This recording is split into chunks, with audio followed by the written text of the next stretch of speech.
Time is short. Time is short.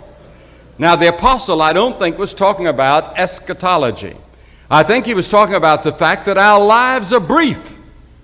Someone asked me a few weeks ago at the University of North Carolina, where I did give a series of lectures, and they said, "What is your greatest surprise in life?" And I answered, the brevity of life.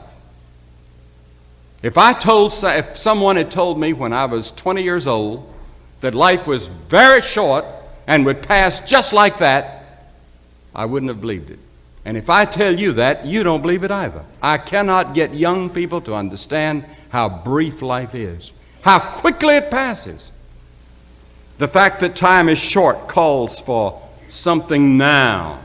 Now is the accepted time. Doesn't apply just to the unconverted we talk to. It applies to us as believers, to us as young clergy.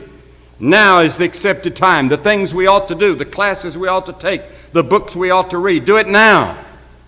The family that needs you, spend more time now. Write that letter home now that you've been meaning to write. Money you ought to give now. Time for study, do it now. People you ought to witness to, do it now. Every time the clock ticks, it seems to say now, today, if you will hear his voice.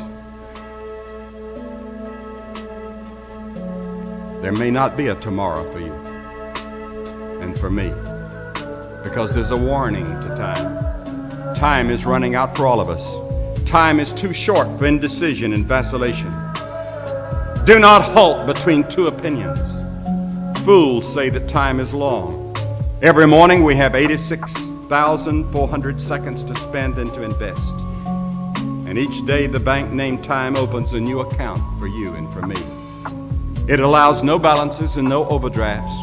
If you fail to use the day's deposits, the loss is yours.